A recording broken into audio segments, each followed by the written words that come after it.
My name is Dominic Yagong. I'm the council member that represents the Council District 1, that's Hamakua, North Hilo, and Rural South Hilo.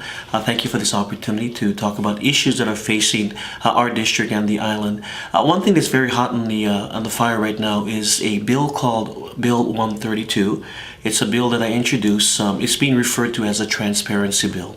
And basically, Bill 132, what it is a bill that cleans up our county code in terms of how we sell public lands or county lands. Many of you folks know that there's about 3,400 acres of land in Hamakua that the mayor would like to sell to help balance his budget.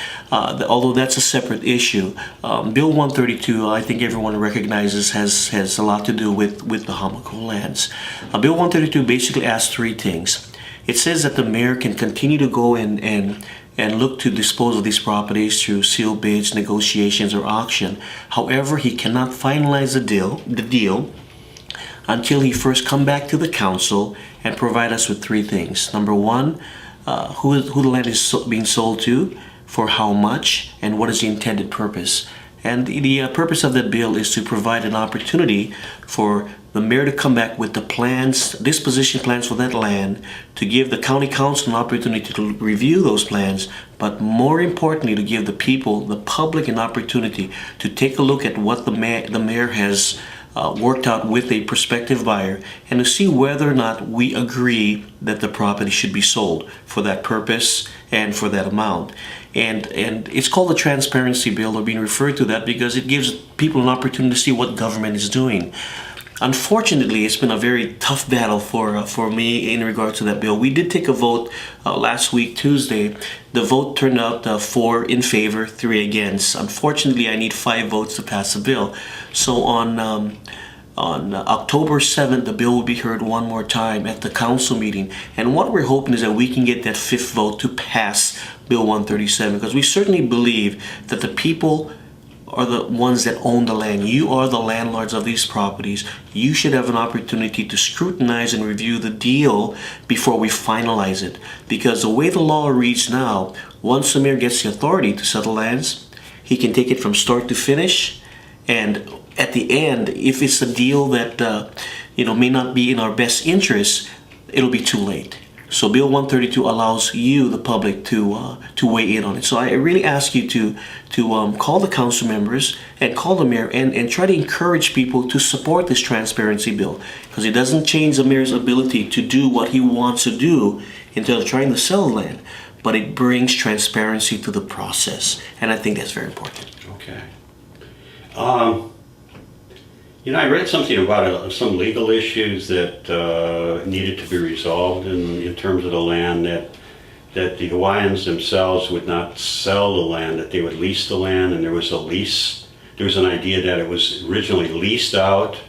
There is some question about the ownership of the property. Some Native Hawaiians have come forward saying that they actually have title or ownership of the land, and the county, of course, is saying that no, that we have a quiet title.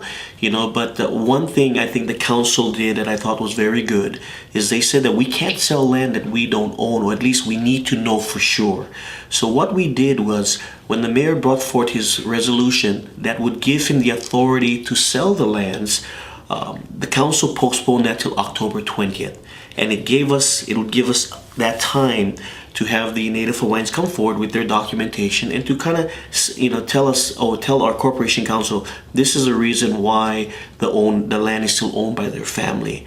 And I think it's very prudent that we take those steps. So that still hasn't been answered. Now, what people will probably notice or realize is that a title, or coming up with who actually have title to land, is a very long process. So it could very well take a lot, months and maybe even years to try to determine that, if you take it to court. So certainly that's going to be a sticking point, as far as the mayor's plan. But I gotta say, and that's why, for me, as finance chairman of the county council, I've always said from the very beginning, Hamakua land should not be utilized to balance the mayor's budget, because you cannot balance your budget based on I hope I'm going to sell the land. I think I'm going to sell the land, and I hope I get $8.2 million.